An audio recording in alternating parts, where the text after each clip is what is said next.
Hello, I'm Bill Gates, Chairman of Microsoft. In this video, you're going to see the future. Who is Bill Gates? A software developer? A businessman? A philanthropist? A global health expert? This question, once merely academic, is becoming a very real question for those who are beginning to realize that Gates' unimaginable wealth has been used to gain control over every corner of the fields of public health, medical research, and vaccine development. And now that we are presented with the very problem that Gates has been talking about for years, we will soon find that this software developer with no medical training is going to leverage that wealth into control over the fates of billions of people.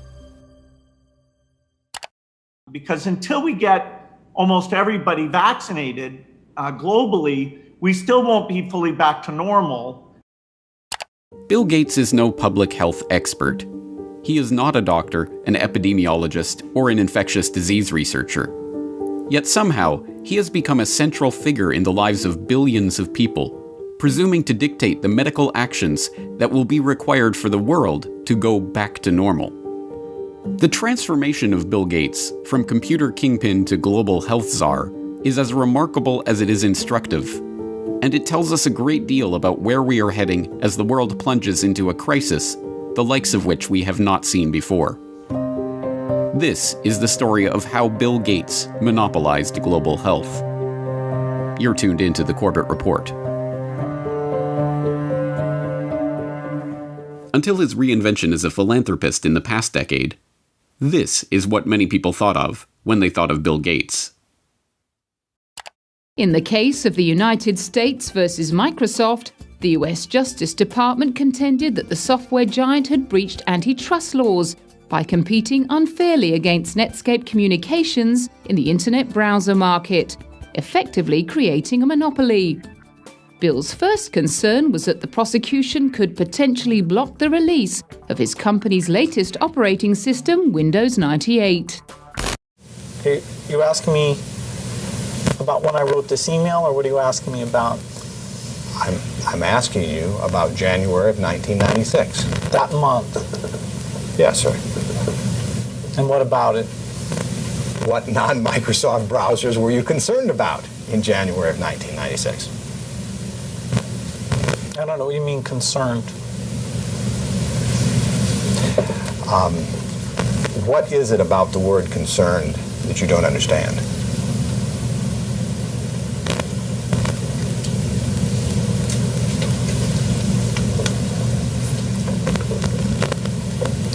I'm not sure what you mean by it.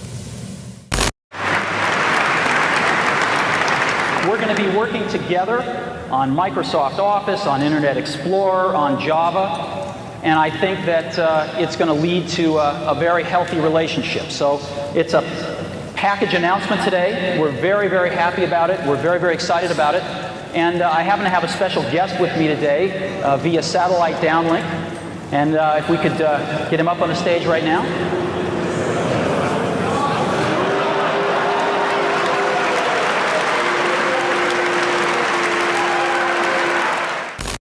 Police and security guards in Belgium were caught flat-footed today by a cowardly sneak attack on one of the world's wealthiest men. The target was Microsoft chairman Bill Gates, arriving for a meeting with community leaders.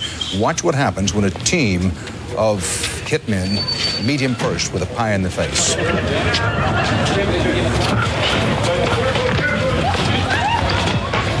Gates was momentarily and understandably shaken, but he was not injured.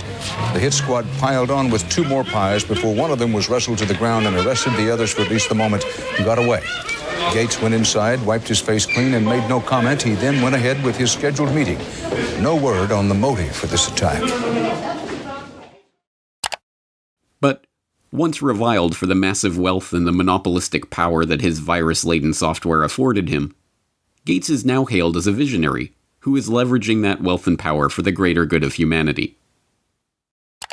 In the 22nd century, a book will be written about the entrepreneur of the 21st century. I'm sure that the person who will foremost come to the mind of those historians is certainly Bill Gates. I don't think it's hyperbole to say that Bill Gates is singularly, I would argue, the most consequential individual of our generation. I mean that. Our next guest is one of the richest and most generous men in the world. Please welcome Bill Gates. At a time when everyone is looking to understand the scope of the pandemic and how to minimize the threat, one of the best informed voices is that of businessman and philanthropist Bill Gates. The process by which this reinvention of Gates's public image took place is not mysterious. It's the same process by which every billionaire has revived their public image since John D. Rockefeller hired Ivy Ledbetter Lee to transform him from the head of the Standard Oil Hydra into the kind old man handing out dimes to strangers. Don't you give a dime, Mr. Rockefeller? Go ahead. Give it a dime. Thank you, sir. Thank you very much. I consider myself... Thank you for the ride. I consider myself more than amply paid. Bless you, bless you, Yes. bless you. More to the point, John D. Rockefeller knew that to gain the adoration of the public, he had to appear to give them what they want: money. He devoted hundreds of millions of dollars of his vast oil monopoly fortune to establishing institutions that, he claimed, were for the public good. The General Education Board, the Rockefeller Institute of Medical Research, the Rockefeller Foundation. Similarly, Bill Gates has spent much of the past 2 decades transforming himself from software magnate into a benefactor of humanity through his own Bill and Melinda Gates Foundation. In fact, Gates has surpassed Rockefeller's legacy, with the Bill and Melinda Gates Foundation long having eclipsed the Rockefeller Foundation as the largest private foundation in the world, with $46.8 billion of assets on its books that it wields in its stated program areas of global health and development, global growth, and global policy advocacy. And, like Rockefeller, Gates's transformation has been helped along by a well-funded public relations campaign. Gone are the theatrical tricks of the PR pioneers. The ubiquitous ice cream cones of Gates' mentor Warren Buffett are the last remaining holdout of the old Rockefeller handing out dimes gimmick. No, Gates has guided his public image into that of a modern-day saint through an even simpler tactic: buying good publicity. The Bill and Melinda Gates Foundation spends tens of millions of dollars per year on media partnerships, sponsoring coverage of its program areas across the board. Gates funds The Guardian's global development website. Gates funds NPR's global health coverage. Gates funds the Our World in Data website that is tracking the latest statistics and research on the coronavirus pandemic. Gates funds BBC coverage of global health and development issues, both through its BBC Media Action Organization and the BBC itself. Gates funds World Health coverage on ABC News. When the NewsHour with Jim Lehrer was given a $3.5 million Gates Foundation grant to set up a special unit to report on global health issues, NewsHour communications chief Rob Flynn was asked about the potential conflict of interest that such a unit would have in reporting on issues that the Gates Foundation is itself involved in. In some regards, I guess you might say that there are not a heck of a lot of things you could touch in global health these days that would not have some kind of Gates tentacle, Flynn responded.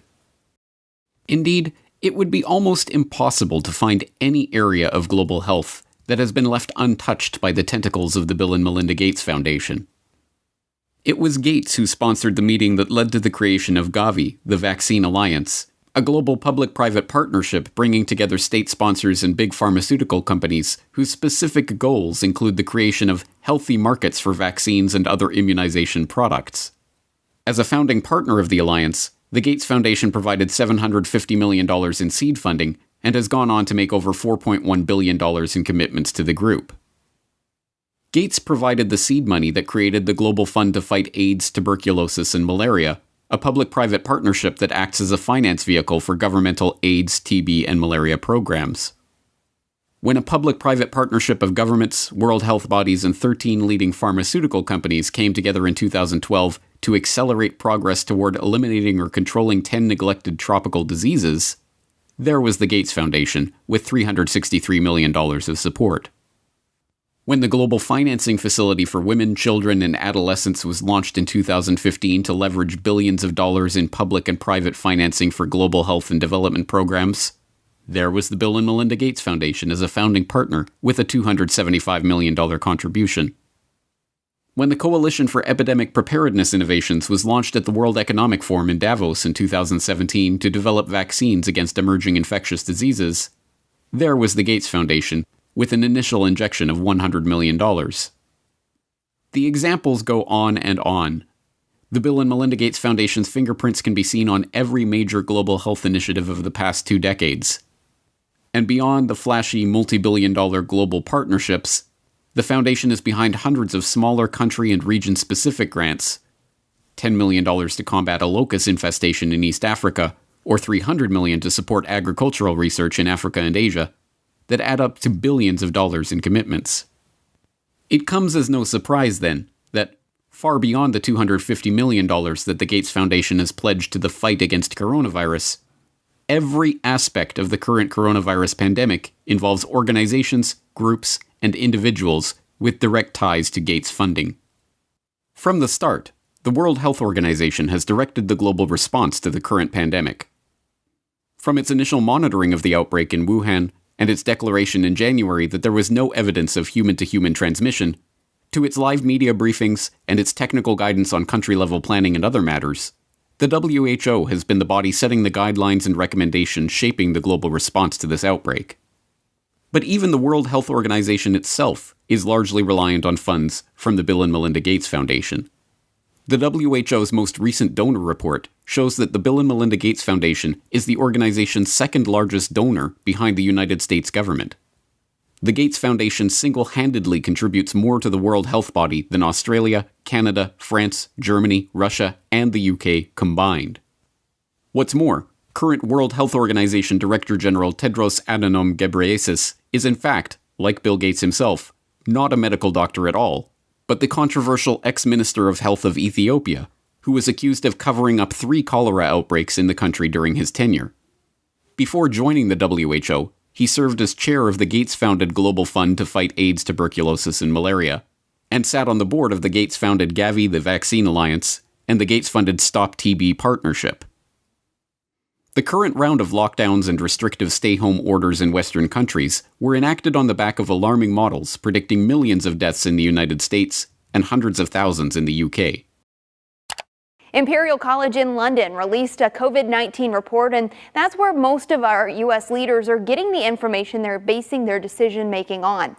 The report runs us through a few different ways this could turn out depending on what our responses are. If we don't do anything to control this virus, over 80% of people in the U.S. would be infected over the course of the epidemic, with 2.2 million deaths from COVID-19. That 2.2 million deaths also doesn't account for the potential negative effects of health systems being overwhelmed. From this evening, I must give the British people a very simple instruction. You must stay at home. Enough is enough. Go home and stay home. A statewide order for people to stay at home. The work of 2 research groups was crucial in shaping the decisions of the UK and US governments to implement wide-ranging lockdowns, and, in turn, governments around the world. The first group, the Imperial College COVID-19 Research Team, issued a report on March 16th that predicted up to 500,000 deaths in the UK and 2.2 million deaths in the US unless strict government measures were put in place. The second group, the Institute for Health Metrics and Evaluation in Bill Gates' home state of Washington, helped provide data that corroborated the White House's initial estimates of the virus effects, estimates that have been repeatedly downgraded as the situation has progressed. Unsurprisingly, the Gates Foundation has injected substantial sums of money into both groups. This year alone, the Gates Foundation has already given $79 million to Imperial College, and in 2017, the foundation announced a $279 million investment into the IHME to expand its work collecting health data and creating models. Anthony Fauci, meanwhile, has become the face of the US government's coronavirus response, echoing Bill Gates' assertion that the country will not get back to normal until a good vaccine can be found to ensure the public's safety. If you want to get to pre-corona virus, that might not ever happen in the sense of the fact that the threat is there, but I believe with the therapies that will be coming online and with the fact that I feel confident that over a period of time we will get a good vaccine, that we will never have to get back to where we are right back now. Beyond just their frequent collaborations and cooperation in the past, Fauci has direct ties to Gates' projects and funding. In 2010, he was appointed to the Leadership Council of the Gates-founded Decade of Vaccines project to implement a global vaccine action plan, a project to which Gates committed $10 billion of funding. And in October of last year, just as the current pandemic was beginning, the Gates Foundation announced a $100 million contribution to the National Institute of Health to help, among other programs, Fauci's National Institute of Allergy and Infectious Diseases research into HIV. Also in October of last year, the Bill and Melinda Gates Foundation partnered with the World Economic Forum and the Johns Hopkins Center for Health Security to stage Event 201, a tabletop exercise gauging the economic and societal impact of a globally spreading coronavirus pandemic. It began in healthy-looking pigs, months, perhaps years ago. A new coronavirus. The mission of the Pandemic Emergency Board is to provide recommendations to deal with the major global challenges arising in response to an unfolding pandemic. The board is comprised of highly experienced leaders from business, public health, and civil society. We're at the start of what's looking like it will be a severe pandemic. And there are problems emerging that can only be solved by global business and governments working together. Governments need to be willing to do things that are out of their historical perspective, or for the most part, it's really a war footing that we need to be on. Given the incredible reach that the tentacles of the Bill and Melinda Gates Foundation have into every corner of the global health markets, it should not be surprising that the foundation has been intimately involved with every stage of the current pandemic crisis either. In effect, Gates has merely used the wealth from his domination of the software market to leverage himself into a similar position in the world of global health.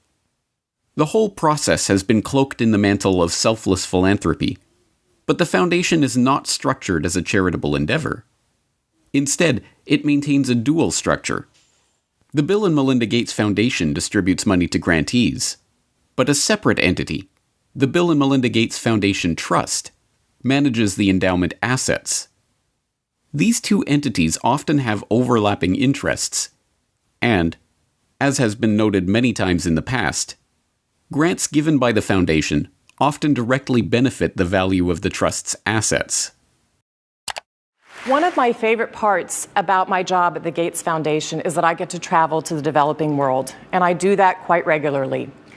My first trip in India, I was in a person's home where they had dirt floors, no running water, no electricity, and that's really what I see all over the world. So in short, I'm startled by all the things that they don't have. But I am surprised by one thing that they do have: Coca-Cola. Coke is everywhere. In fact, when I travel in the developing world, Coke feels ubiquitous.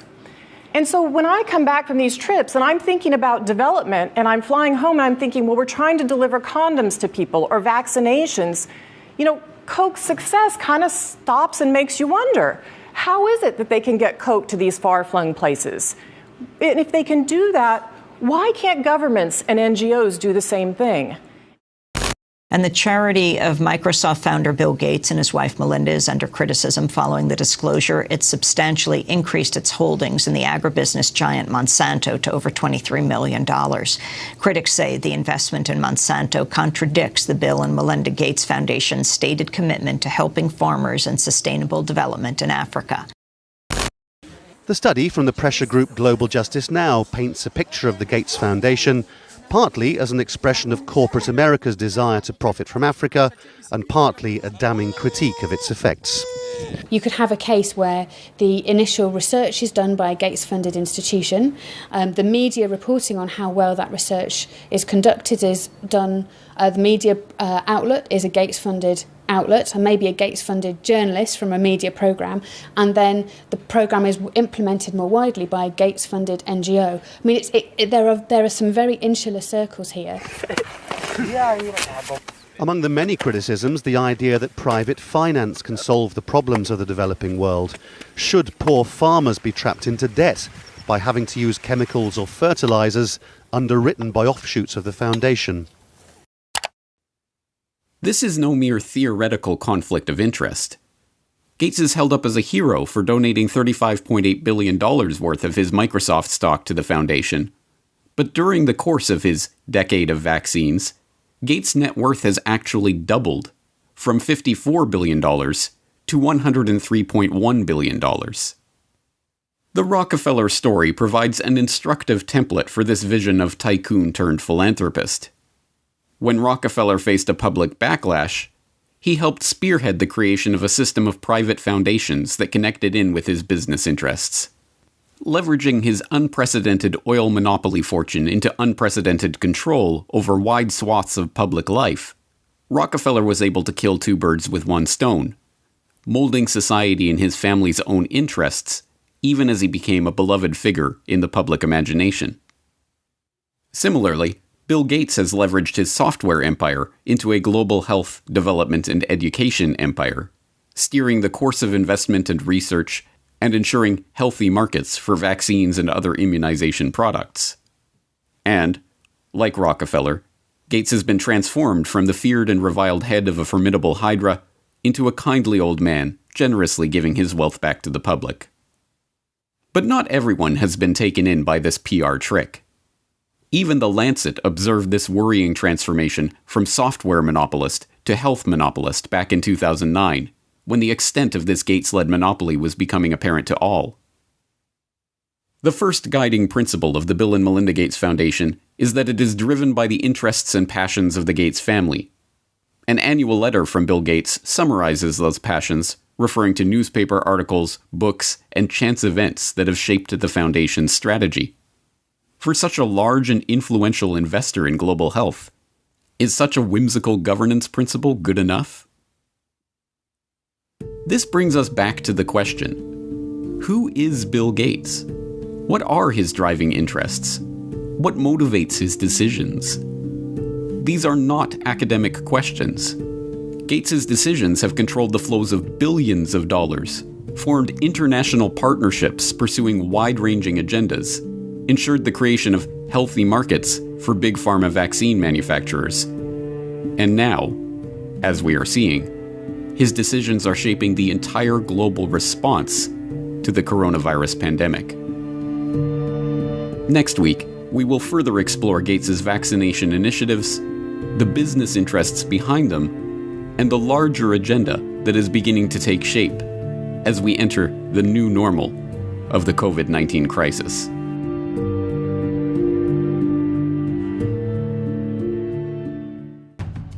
Next week on the Corbett Report. And then the final solution, which is a year to 2 years off, is the vaccine. The only thing that will really allow life as we once knew it to resume is a vaccine. This will be the new normal until a vaccine is developed. The truth is that this attempt to reorient the global health economy was part of a much bigger agenda. But when we started developing coronavirus vaccines, we noticed in laboratory animals that they started to show some of the same immune pathology.